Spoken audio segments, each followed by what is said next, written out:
record video and computer. Hey, this is Todd Smith with 360 Converge, and I lumped another 360 Converge guy with me today, Mr. Mike McFall, our COO. You may know Mike. Mike was one of the founders of Black Book Online. He is the man who created used vehicle trade-in valuation lead generation. How about that? Is that a big way to say that? Sounds great. Wonderful. Awesome. So Mike and I always have great conversations. So I wanted to include him in our perspectives because it's always good to hear what Mike's thinking. And so listen, I have lots of questions today, Mike. Lots of questions. So go at it. First question. Knowing where we're at with the world right now and where automotive is at, what do you think about the manufacturers and the role they're playing in, it seems that domestics are far outpacing the luxuries or imports with their incentive programs. What do you make about what's going on from the OEM level? How's that going to impact, do you think, the business? Because I know in your experience, you did a ton of work with all the OEMs. You have great relationships with these guys. So what do you think? Yeah, that's a great question. Thanks for the chance to join you for this. This will be a lot of fun. Well, I worked for General Motors for 10 years in their finance group. So I watched them go through a number of different financial cycles. Bottom line, everybody approaches this thing a little bit differently. I think the first thing that all of these companies need to think about is their workers and how to protect them. And I'm sure there's a lot of good thought going into that. And then the next thing is, how do you restart your business from essentially nothing? The thing they got to think about is a lot of these OEMs got into some really interesting, forward-thinking, somewhat exotic things, maybe in alternative transportation and mobility and electrification. I think those things probably are not going to be on the front burner right away, because you got to think about just getting back into the business. And obviously, as you said, incentives are going to be in play. The other thing that I'm sure they're going to want to think about is you come back into the situation with a paradigm, how you look at customers and how you evaluate customers' credit. And you say to yourself, can I still apply those same standards and practices to underwriting, retail finance agreements and loans and leases in this new environment? You got good people who frankly just missed a couple of payments on their rent, shouldn't blow up their credit score, but normally that'd be something where you'd say, gee, I got a problem with these customers. I think the OEs need to look at the environment, just as you said, from an incentive perspective, and also in how they look at underwriting, paper going forward. That's an interesting side. I just read Jamie Dimon's transcript with investors, meaning, hey, he had no idea what was going to happen. But right. Chase's leading movement, even though his mouth is saying, I have no idea what's going to happen, they are now tightening up the reins on mortgage lending. So they're going to make those barriers harder. So the question, will we see that impacting auto? Gosh, I hope not, because it's going to lock a lot of people out of the market. Look at the economics of this thing. Before we came into this situation, half of U.S. households didn't have financial reserve to cover a $500 emergency. And what we're talking about is thousands of dollars of emergency that the stimulus package won't cover. They're going to get back to work, but you hear these analysts talk about a V response. And even if the economy recovers as a V, for a lot of folks who want to go out and buy a car, it's going to be more like a U. They're going to need to find a way to get their feet underneath them, and they need transportation. And I hope money's cheap and gas is cheap. Yeah. Those are two fundamental parts of this equation that if you can balance the rest of the equation and get the underwriting right and the product right, you'll be in good shape. Yeah, that makes a lot of sense. That's interesting just how obviously we have no idea what's going to happen. It's just more of you'll know when you know, I guess. I mean, it's hard predicting, what will move forward. So with that being said, though, there's been obviously a lot of grumbling in our space with vendors, huge cuts. What do you think the mix is going to be? Obviously, guys like Andy and Rudy at Roadster are loving this. I mean, it's like windfall, I'm sure, for those guys. In fact, I'm speaking with Andy, I think later today or tomorrow. So Great. that That's should a be good choice. Andy's terrific. He'll have a great perspective on this. Those guys are in a great position here. Again, back to your earlier question, the OEs could take a more thought leadership position, more formative position on digital retailing. And, we may not be as far away from that as we think. Look, I bought a car not long ago, and it was from a dealer who didn't really have a digital retailing platform. He had all the regular tools, everything you'd expect. But basically, I said, look, let's just do this remotely. I did the test drive. I did the trade appraisal first because that's the way I like to buy cars. And of course, they're not going to steal my trade. And I went in and I did the test drive. And then everything between that and picking up the car was negotiated with this guy just by text messages. I sent him all the documents he needed, and I was in and out. I mean, that's not truly digital retailing, but it's a digital experience that's a lot more advanced than a lot of people, are accustomed to. And I think you've talked to dealers who are exploring some of that stuff. Yeah, you know what? I think it comes down to leadership mindset. It's either get them in or you're just focused on doing deals, right? Like you have one of those two leadership mindsets. Like you come from old school or just the philosophy that, hey, I want them in front of me. I want a belly to belly relationship, or you're comfortable enough to support a more intrinsic type of experience that's done via, as you said, text, email, phone calls, where customers not physically in front of you, yet you're still able to accomplish the same thing. So yeah, it's interesting too. You think about in sort of a spin-off of your question. I'd be interested in your reaction to this too. But you think about the vendor community, and you and I've been doing this for a long, long time, and we were around when, if you use sort of an agricultural analogy, the vendor community looked like a lot of seedlings in a field, right? yeah. And then some of those seedlings sort of withered and died, and they needed to. Yeah. Other seedlings kind of grew up into plants, and then big animals came and ate them, right?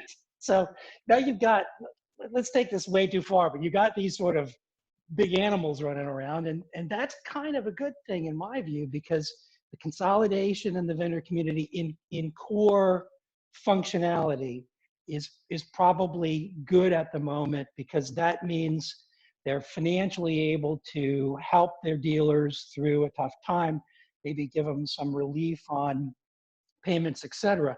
But you go back to the field, and there's still a lot of seedlings growing out there. And what's interesting to me is I've been watching. I try to be on everybody's email list, because I think it's a great way to learn about what's going on, right, and who's selling what.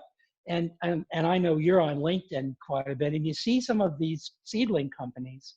And I'm not sure I would call Roadster one of those. It's more of a bigger plant, but they're out there saying, look, we've got a technology that we knew the time would come for that technology. And suddenly, this is the time for that technology. So what's interesting is they're out there saying, look, if you've been thinking about this, we'll make it easy for you. We can set you up remotely. We'll give you some free time to experience this thing. And I think you pointed out in one of your LinkedIn posts, and I want to walk back to this. It's not just a question of buying the technology. It comes down to that basic store process, as it always does, right? Yeah, to me, it was like I could buy Finn a Ferrari, and you could put him in it, and if you hit the gas, he'd hit the gas, and he'd instantly crash it, right? It's just too much tech and power, right, for my 10-year-old son. So, and I'm not saying that at digital retailing, the tech is too much power for dealers, but you're installing tech that has a whole slew of unseen ramifications that most people aren't thinking about or addressing. That's leadership's commitment to it. Are you going to run parallel paths? The guy who walks in versus the guy who's doing it online. How do you manage these different scenarios effectively? Because you're almost like Sybil. You have to have different personalities based on channel. All these things become very difficult. And I only speak from the experience of all my conversations with Caputo and other groups that have just all chips in, fully committed to digital retailing as the core part of their business versus the people that have dabbled.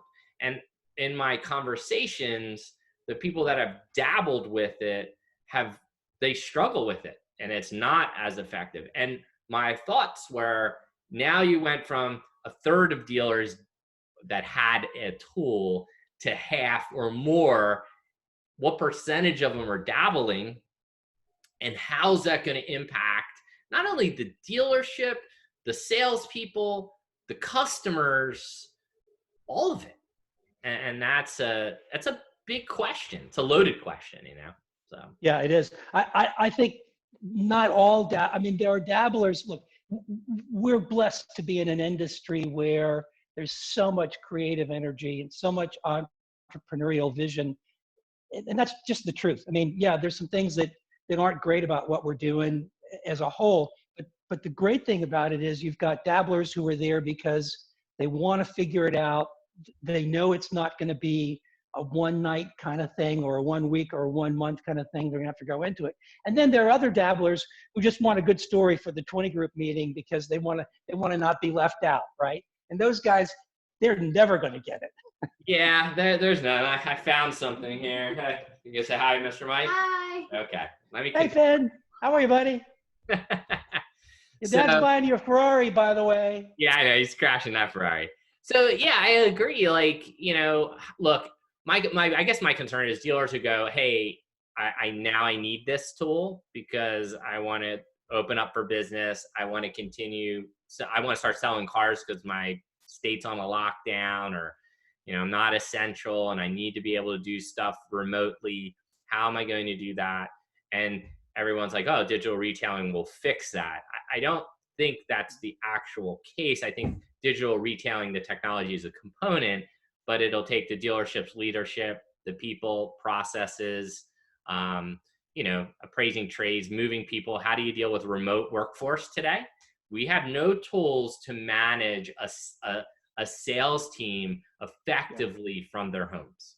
That's really a problem. It's difficult enough to manage salespeople when you're there with them and you can coach them and help them along. And, maybe this will be the catalyst for that.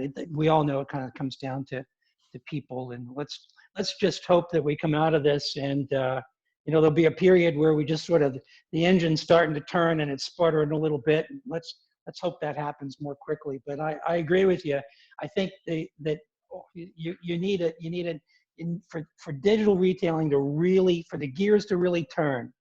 You need OEs to figure out this is important to them and to take some thought leadership. You need the vendor community to say, we've got a bunch of legacy things that are in our way that are preventing us from doing what is right for the consumer. We need to get past that. And most importantly, there are cultural issues, there are visionary issues. It takes time, but I'm really, really proud of how far the industry's come, and I know you are too. And there's a number of companies out there who are, making this work. I think Roadster's up to maybe 1,000 dealerships now. That's great progress. Yeah. So look, I'm excited for what comes next because, but I think both of us love technology and the impact it can have on our industry, knowing that when you have the right leadership mindset, the processes and the right people in place, you can really make some impact. So that being said, as you see the industry evolving in that, we'll come back online hopefully sooner rather than later. Yeah. What do you think for these dealers that, let's say that, and I think there's a different mindset between the guys who are in the big cities versus the rural dealers, right? Yeah, exactly. They're those mid-market dealers. So wonder how that will impact speed to getting up to be able to sell cars and be efficient again. I don't know. Yeah. I don't either. I mean, they say, at the moment, we're in mid-April. They're talking about sort of a progressive kind of a thing. Some areas that are kind of ahead of others, and transportation is a critical piece of what we do. If you can't get to work, you're not going to work. So Yeah. I know that this is going to be important. I also, in addition to the Black Book work I've done and the great work we've done together at 360 Converge, I had some, work in the parts area, and it's interesting. Parts less glamorous. People don't really think about parts, but parts is a very delicate thing, and from a supply chain kind of a perspective. And one of the outcomes of this experience is also a potential disruption in parts availability. And that's interesting because a lot of those parts are coming from China. Those factories have been offline. Some of them are coming back online. And what you may find is that, the fixed ops part of dealerships, back to your question about, how do you get going again? Well, the first thing you do is fix the stuff that's worth fixing. Yeah. And there's pretty good money in that. So I'm sure dealers are thinking about how to get fixed ops running well, along with other aspects of their business. And I'd be sure, if I were in that space, to make sure that I had access to the kind of parts that I needed. Because if you don't have if a job has 25, 30 parts and you don't have 2 or 3 of them, you don't get the job done. And I think what you'll find is, because the OE parts there's a supply chain for that. So we know they're in inventory. The manufactured parts, aftermarket parts, there may be disruptions in that space. And of course, the other thing that's interesting is, you've got salvage component as the third component of parts, and a lot of those salvage parts are used in collision. And Right. Because people haven't been driving, they haven't been wrecking their cars. And because they haven't been wrecking their cars, there's not a lot of total losses. So, nobody talks about parts because it's not glamorous, but it's an interesting component that you're probably going to hear some more about pretty soon. Yeah, I've heard a little twinge of that from like the New York marketplace. The number of collisions fell off the map, right? And when collisions fall off, that means repair shops work falls off in the future, because usually that stuff's kind of booked out. So that's obviously going to impact things, as you just pointed out. Just access to parts. When you have to start a car, can't get that part, I got to pull the car off a lift, I got to put it somewhere else to wait for that part, start a different job. That will also impact turning my used car inventory that I've gotten that needed repairs to make it frontline ready. That could be a potential, whammy coming in our future. And then just in general, I think I talked with Caputo, just pricing these cars right now, there's no market. So it's hard to know what things are worth. Are things worth 25 less than the day before coronavirus hit? I don't know, but as Todd said, like Manheim runs usually like 70,000 cars or something on a Tuesday here. They're running sub 5,000. It's what they ran, and they were all mostly. So there was no marketplace. That, with the amount of lease turn-ins that'll be grounded in the next couple months, coupled with rental car fleets, I mean, we never even considered some of the impacts of what this means, because this has never happened like this, right? Yeah, absolutely.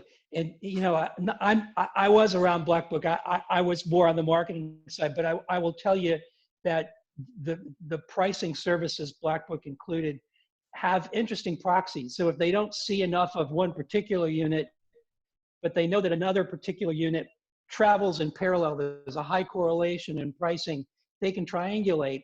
As long as there's a baseline of activity, they can kind of get there. It's interesting too, because we're going to come out of this thing and things are going to get better, but it's not going to be that fast. And I kind of have a question for you, because it kind of runs to your area of expertise as well. you think about, let's say we're in the future now and the restrictions have been lifted, and hypothetically, we're ready to open the doors. We've Purelled up the whole place. We've wiped down the whole place.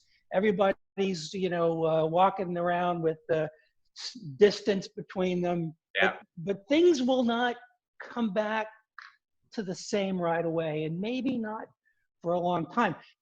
My question for you is, I'd be interested in your thoughts on the kinds of services that dealers have available that they might want to dial up. And among them, things like, well, obviously chat, but speak to that, because I think that'd be an interesting thing to talk about is, the things that you kind of might have set aside become important in a way because of creating this distance. What kind of tools do you think dealers need to amp up and dial up in a time when we really can't connect as well with people? Yeah, so, okay, there's a few things, right? I think coming out of this, sanitary vehicles will be like at a very high level.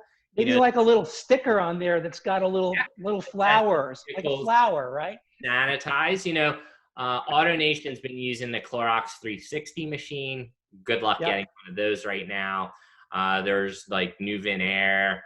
That's not really a true sanitizer. It's more of a, I think, smell remover product, but it might do some sanitizing. I'm not 100% sure, so don't quote me on that. But I feel like there will be a new service that's just going to get ingrained in dealers, and that will be one to get the cars sanitized, right? Because, as you said earlier, if we see a natural movement away from group travel and public transportation to individual travel, that's a psychological thing. To me, people are going to be like, well, who's been in this car? I don't want to get in that Uber. I don't know who just was in there. Were they coughing? There's a lot of just mental things I think we're going to go through from this trauma of being quarantined. So from a dealer's perspective, the number one thing to me is moving your brand to be very centered around hygiene and sanitization of facility, vehicles, and people protection, right? So I think that becomes the nucleus for everybody. So I don't think there's a competitive advantage inside that. I think that becomes a new normal for us moving forward. That being said, I think that dealers will have to leverage tools, whether it's, text, chat, online communication, Facebook Messenger. They're going to need to use these communication tools more effectively. Where they've always been the second string to the phone or the in-person visit, we're going to see this, I think, switch where these tools and communication methods will become primary, not the secondary. Secondary will become in person. Phone will always be valuable because, you're never getting sick through a phone call, right? Exactly. But a lot of people, we already see a migration. They don't like the phone as much as they like the convenience of being in control on a messenger or on text that I can respond at will, right?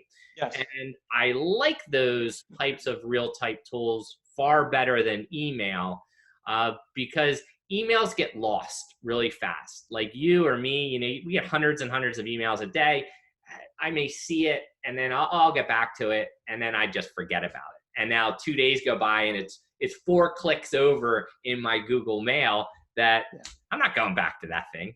So, and I look at, as we've talked so much about CRMs and the mail even getting through, the emails coming out is tough because of the spam filter traps, because of some CRMs being blacklisted, because, a host of reasons, how emails don't format correctly, because no one's using a rendering engine inside their tool unless you're like a MailChimp or Constant Contact. So I view email as not the great tool as much as can we apply the really cool functionalities we would have to be able to deliver in an email, in a text message, in a messengering service, right? So I think that I hope we'll see come out of this, that they become the new norms. And look, a good BDC uses all these channels every single day, right? To level degree of effectiveness. I think dealers will have to onboard these tools more than use outsourced services, only because you have humans, you better train them to use these tools if they're the primary. If it's the secondary way, it's fine to have the outsource. But if it becomes the primary, you want your people at the front line to make faster decisions to change outcomes, and for manager intervention to be able to jump into a conversation to continue its movement. So that's kind of interesting. My take. I like that. When I'm listening to your answer, it's interesting to me because the theme in your answer is using the tools to their full potential, and we know it's difficult for salespeople who are on the floor, who are multitasking. Just we're all human, and we try to focus on the thing in front of us. Do you think, just sort of a follow-up question, do you think as a result of that dealerships become more, they empower their BDCs with more responsibility and more activity? In other words, it's not just a question of the BDC qualifying and setting appointments, but they're actually going to set up sales, follow up on documents, handle scheduling, maybe even concierge work on service. Do you see the BDC role expanding as a result of this? Or do you think the salespeople just have to step up and use these tools more effectively? This is the greatest question. In 2008, when we had the financial crisis, David Kane and I joked about this, and I think we've continued to joke about this. We've been to more BDC deaths, funerals than births. That's funny. Right? So I've seen that, because when things get tight, it's usually the first thing guys cut, because mentally they go, no, I'm just going to make my salespeople do it. But sales teams a lot of times are getting pulled in many directions, so they don't have the strength and power of focus in one little area that's very controlled. And because of that, things kind of unravel, right? Yeah. So the whole concept to me of BDCs was to allow us to focus on very specific outcomes. That is I have a lead that's come into the CRM. I'm now going to turn that into an appointment, right? It's a finite outcome of the process. Now, right, when you're forcing more and more of the process online, then the BDC is only playing one part. That might be a confusing handoff to the salesperson. Would it be better to train the salesperson to handle more of the customer experience? Can you do it with less people, but better trained? If you have the right technology that supports that. There's a lot of unanswered questions in my mind in how that will be done. And frankly, look, it's going to be done in 10,000 unique ways for every dealership, right? Every dealership they just get shit done, man. I mean, that's the only way you can say it to me, is like, everybody figures out their way. The question, I think the deeper question is, will there be a vein of highly efficient systems and processes that are more effective that come out of this and more profitable, that people will get a hold of and be more successful in implementation and outcomes for customer sales, right? I don't know. Yep. There's a lot. This is like a incredible time for discovery of these things. And, I feel like I want to keep a really close eye on dealerships, what they're doing, how they're doing it, what works, what doesn't work. I think the dealers that will be successful are they can figure things out quickly, though they need a little bit more time.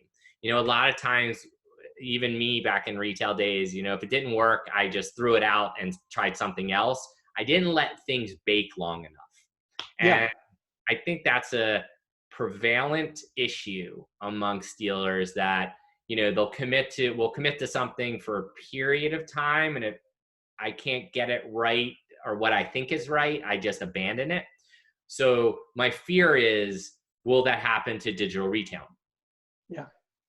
Well, it's interesting. Do you think that exactly right. This adversity that we're suffering will stimulate some creative thinking. Does that favor the small, smart, nimble, multi-store operator over the big public companies? Or do you think the big public in the long term, is it a tortoise and the hare thing? Is it like who wins and who wins first and who wins the race in the long term? What in your view, in terms of coming out of this thing? Look, this is pretty easy. The innovative smaller groups, the Walzers, the Easterns, all these guys, Caputo, these guys are the true marketplace innovators, right? Yeah. And they'll bang the metal out that it looks good, and then the big consolidators go visit those guys and go, oh, what are they doing? Or, hey, let me grab this one guy who worked on that project, and they take the people. Exactly right.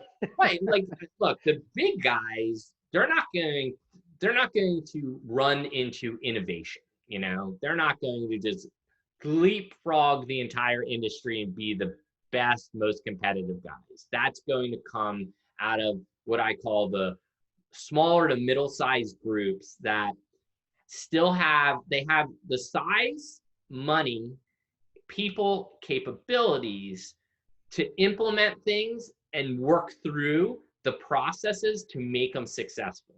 Then Yes. that knowledge will drift to the big guys, right? And then the small stores, who technically you would say are the most nimble, it's hard to be nimble when you're really small because you can't take many chances. Every chance and mistake you make impacts you, right? So I think you have to be super cautious on the small side. You have to be super cautious on the big side. It's those middle guys. That's where you're going to see the 5 to 25 store groups. That's where I think the gut of innovation will come from. Yeah, I think that's a great answer, and it matches my personal experience with rolling out products to the dealer community. You have, the early adopters are always guys who are just out there hungry to try something new. But what you really want to do is find those multi-store operators in fairly big markets who typically they're going to try it with their best GM. He or she's going to come back and say, hey, you know what? This thing's killing it. Everybody jumps on it. Before you know it, the group's got it, and everybody's benchmarking each other. And that's how ideas roll out. And I think that's what we're going to see coming out of this situation. We're going to find people building good practices, finding techniques to facilitate engagement with customers with distance, which is sort of a theme we need to think about, whether it's on the fixed op side or sales. And if we can do that as an industry, then we are taking care of our employees and we are taking care of the customer, and we're doing what we need to do. We're building value in the community. And that's really the vision that the dealers I talk to, want to pursue. Yeah, I agree. I feel like that's the crust of this, right? That's the best part of this is, to me, hitting the pause button. It's a little overwhelming, but in that same breath, I believe this is probably a once in a lifetime opportunity for dealers groups to rethink their business for the next 5 and 10 years. Yeah. I mean, really to go, okay, we've been able to pause. I'm not, I'm not fighting the fire right now. I can step back, be a fire chief, work on the business instead of in it, and really map out what's going to happen. Like I said, now's the time to go through your technology, everything you're spending dollars on. Are people using it? Who's using it? How are they using it? Have you Yep. mapped the flow of using services throughout your store? Is there duplication of services? Is there inefficiencies that, wow, you spend X on this tech and 10% of the people in your organization use it, and it's really hasn't added value. And I think that's a great thing, and I think it's a once in a lifetime opportunity for the smart dealers that they'll take advantage of that. So Let's hope they jump on it. Can't wait to see what happens. I know. I listen, as I keep telling everyone, I can't wait to see what happens next. Yeah. I think there's more pain to go through, frankly. I think we're going to have more challenges, not less. But inside of those challenges, I believe are huge. There are more opportunities, and I think that's a mindset thing. I think, that's how you have to look at this: is, hey, every obstacle in your path is an opportunity for growth and to move the needle. So Couldn't agree more. cool, man. Well, hey, I appreciate you taking the time, and I know you're over in Naples doing the Naples thing, but I mean, social distancing in Naples must be a real struggle for everybody because it's a very social spot. So It is, and a lot of Midwesterners there like to hang out with each other. But I try to get out and exercise, and we all run at our own pace, so we're not running into each other, which is just fine. good, man. So, well, cool. I appreciate you taking the time today, Mike. It's always good to talk. So Same here, Todd. Thanks. Talk soon.